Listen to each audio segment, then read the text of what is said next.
Texas Bad Boy, Book 3 of the Morning Star series, written by Jean Brashear and narrated by Eric G. Dove.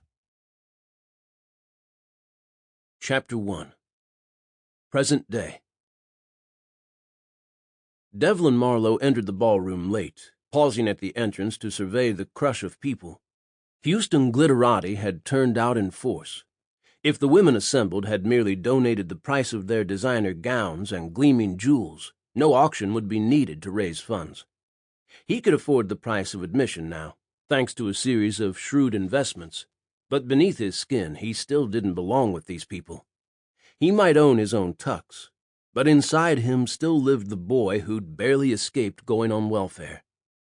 This occasion gave him a golden chance to do what he wanted, to observe Lacey DeMille at close range before she saw him.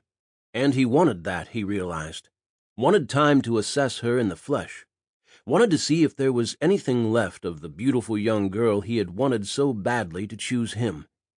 Before he tore her life apart, he wanted to find the right way to handle it.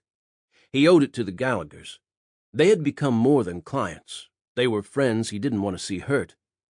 But fate must be laughing up its sleeve at him. Dev sure wasn't. Even though he'd done all the investigating himself, a part of him still didn't want to believe what he'd found. Out of all the women in the world, what kind of loser luck had him turning up the Princess of River Oaks as the missing baby girl a family had hired him to find? This wasn't personal. He couldn't let it be. Nothing he did could regain the lost years, could repair the awful sense of impotence, of teetering on the brink, of being one of the nameless, faceless poor after their precipitous fall from grace when his father suffered a fatal heart attack, one step away from being jailed for fraud. They'd held on to their dignity with white-knuckled hands, but Dev still remembered all too well the nights the scared boy he'd once been had dug claws into his sides to keep from giving in to unmanly sobs. The angry teenager who had fought Charles DeMille's disdain, his hold on Dev's mother. The young lover whose perfect revenge had turned into his worst defeat. The man he was now knew that he'd been forged in the fire of his family's needs. He'd served his time in the military and come back to take them away to Dallas. He'd worked hard, 2 and 3 jobs to support them. He'd built a business and made it successful. He'd found his way on his own, and was better off for it. All that was in the past.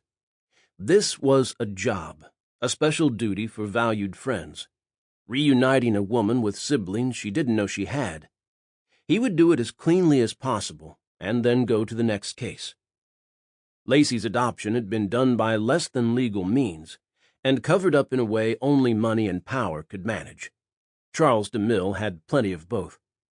It was easy now to see why no one had known. Dev was almost certain that even Lacey had no idea she was adopted. The girl who had walked away because he wasn't good enough for her blue blood. The girl who had betrayed him, who had chosen a life of ease over his love, who had taught him a lesson so painful he remembered it still. It was too rich that Devlin Marlowe would be the one to tell her that her blood was no better than his. What a tangled web we weave, when first we practice to deceive. Lacey DeMille's whole life was defined by her parents' lies. She stood on quicksand and didn't even know it. Sleeping Beauty was about to be awakened, one way or another, but not with a kiss. And no one had ever called Devlin Marlowe a prince. Lacey stood with her date, Philip Forster, and her parents, watching the auction as though she'd had no part in creating it. Her mind drifted to Christina, the little girl for whom she volunteered as a child advocate, to the contrasts between their lives, her own so privileged, so unearned. The demands of that life sometimes choked Lacey. A part of her wanted badly to care nothing about how she looked or behaved, to run free like a ruffian and just be Lacey, not Lacey of the River Oaks DeMilles. From her earliest days, she had known she must not.